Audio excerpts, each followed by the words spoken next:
This is a story about how I made $8,743 while being a full-time college student athlete.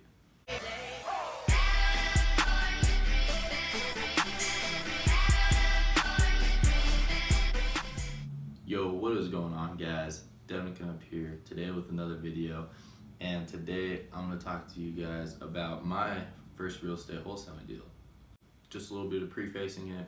I got started, I want to say about 8 months ago in July of 2017. You can do the math, that's probably off. But anyways, so I kind of was, I got started kind of looking through some ways to make some money on the side. And actually I came across real estate wholesaling on my phone while I was in between some jobs and everything.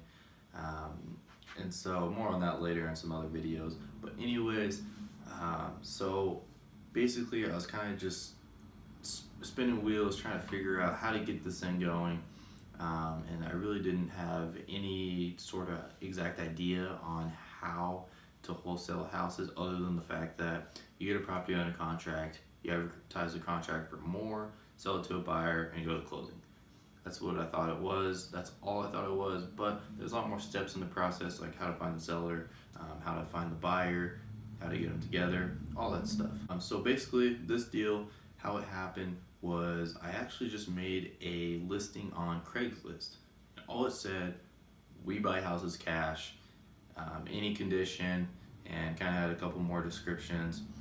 Basically just saying that I buy houses cash, I'm a cash buyer. Please call me if you are really needing to get rid of your property. And this was like right when I get started, and I posted it. I totally forgot about it, honestly. And then I want to say about like 3 months later, I get a phone call. And so I pick up the phone, answer the call, which is another tip for later video. Never answer your phone calls when you start becoming a wholesaler. Let them go to voicemail. But anyways, I picked up the phone and answered it, and it was actually a seller. It was a motivated seller. He said he had this property. It was 2 houses. He wanted me to go check it out and see what I thought of it. And so I said, okay. And so I kind of looked up the value online. I actually had another business partner kind of go there and help me out, as this was my first deal that I've ever done before. I've never really looked at any other houses or anything. So this was all brand new to me. And so we get to the house, and the houses are in pretty rough shape. Like the one in front, there's 2 houses. They were little 2-bedroom, 1-bathroom houses. And the front one, they actually had people renting it out. And so it was in pretty rough shape. And then the back house, the second house, I guess what happened was there was a tenant living in there for, I want to say like 15 years. And he just passed away. And so the landlord was kind of telling us that he needed to get rid of the property. Like, he didn't really want to find a new tenant. There needed to be a lot of work in the house. Comes to find out, like, we go in there, he's like trying to remodel everything, and there's just a lot of work that needs to be done to this property. Anyways, this seller is so hard to work with, though. I gotta preface that as well. This guy will not give us any help whatsoever whenever we need little things here and there. He was really hard to work with. Luckily, I was with my with the partner, and he was really kind of walking me through it. He's done a few deals before, kind of showing me the ropes and everything. But anyways, we come to the negotiation, and we negotiated it down to $65,000. That's what we got it under contract for. And so it's kind of hard, and this was in St. Paul, Minnesota. It's pretty hard to find properties in St. Paul, Minnesota under $100,000. So this deal seemed like a steal, honestly. And so we were thinking marketing the contract for, I think we did it for like $75,000.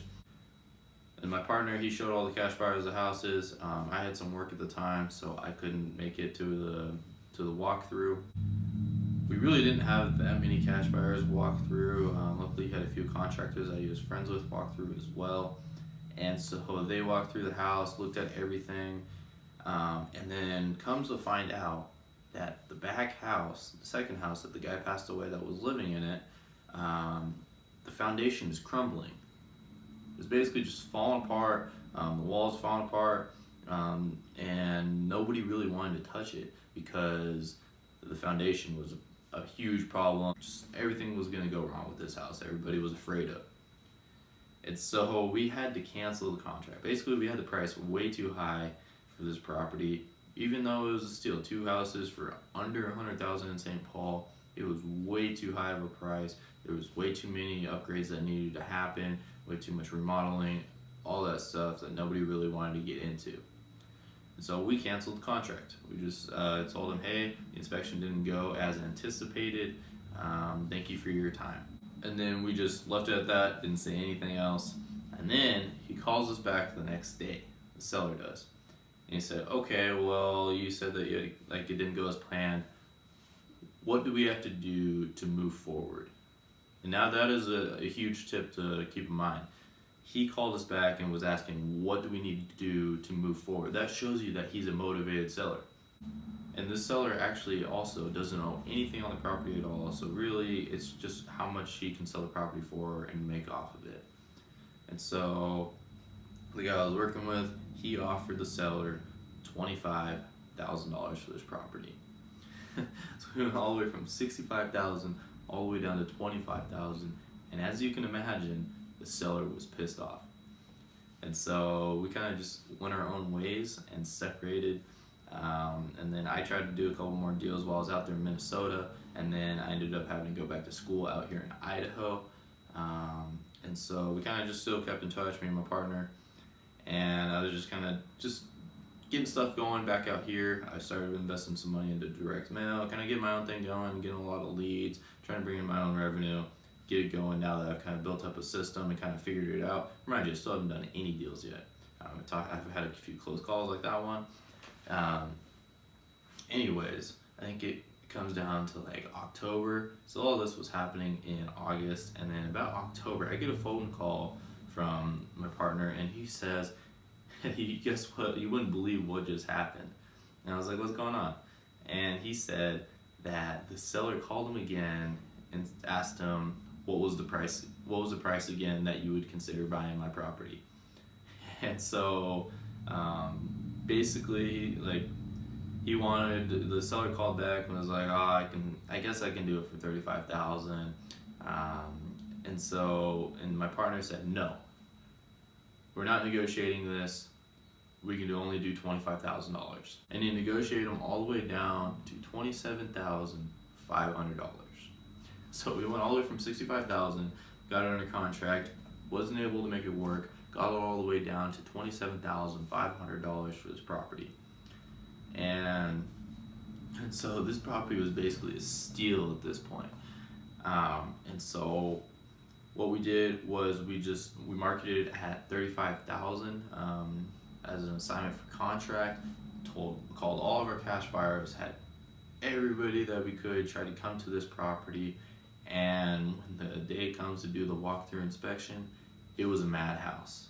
I wasn't there personally, but my partner was telling me we had so many people go through there. He was just like, we had it open for like an hour period, I want to say, and he said he was just talking to people the whole time, for the whole hour. People were just coming and going.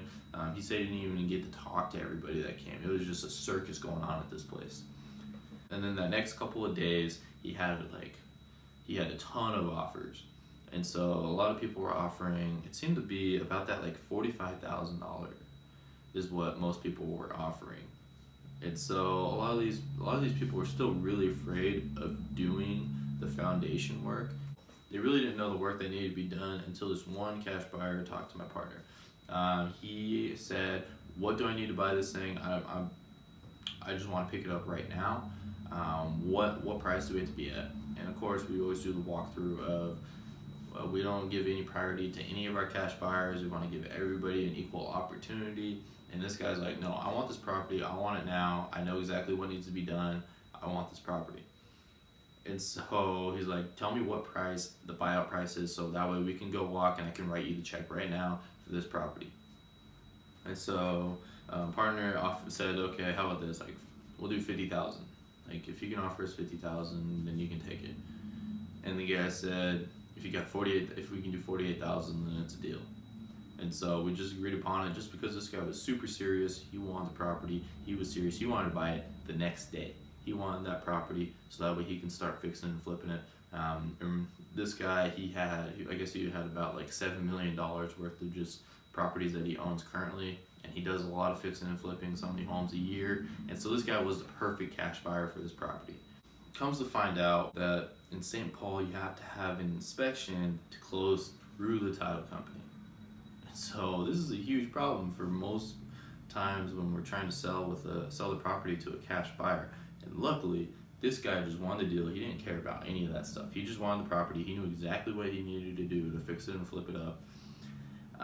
And so this guy he said, no, we don't need to go through a title company. We can do this privately. And so basically they just met up. He was able to write him the check, and me and my partner made an assignment fee of about $21,000. It was like in some change. And so how we kind of had it sorted was like a 40-60%, because he was doing a lot of the work, my partner. I was kind of just along for the ride, really trying to figure out how it went. And so I kind of respected the percentages and everything. Normally you do 50-50, but oh well. Anyways, so I personally cashed in the check. It was like the middle of November when it finally came in the mail, and it came out to $8,743. And that was the biggest check I've ever held in my hand at that point in my life. It was crazy, and it really just got me jump started into just trying to do more. And so I was able to have more marketing dollars, kind of get my system rolling a little bit more, invest some more time and money into trying to figure out what the best routes are to build up my business. And that really got me started to where I'm at today. Got like 2 people working for me now. I have an assistant as well as an acquisition manager. And it's really just changed the game, kind of changed my mental mind of like, wow, this is really all happening. This is so easy. All you got to really do is just take action, take actionable steps towards just like the end goal of what you're trying to achieve, and really you can just blow it up and make it happen. And so I appreciate you guys for watching this video today. Make sure you hit that thumbs up button if you liked what you saw today, and as well hit that subscribe button down below so that way you can see more videos that I'm putting out in the future, as I'm going to be trying to put out the best content. I'm going to be trying to upgrade a lot of things. I'm trying to get the best information possible out there for you guys and make it all make sense. If you notice, I'm actually in my college dorm right now, and I'm just trying to make it work. I'm trying to get a house in the near future so that way I have my own setup and everything. But hey, you gotta do what you gotta do sometimes, right? You got a lot going on with like school, baseball, and all of the business and all that type of stuff. So it's a lot of fun. It's very interesting, learning a lot, and just trying to make it so that way you guys can learn from my mistakes, some of the things that I've learned just being inside of the business. And like always, appreciate your time. Make sure you watch the future videos, and I'll see you in the next video.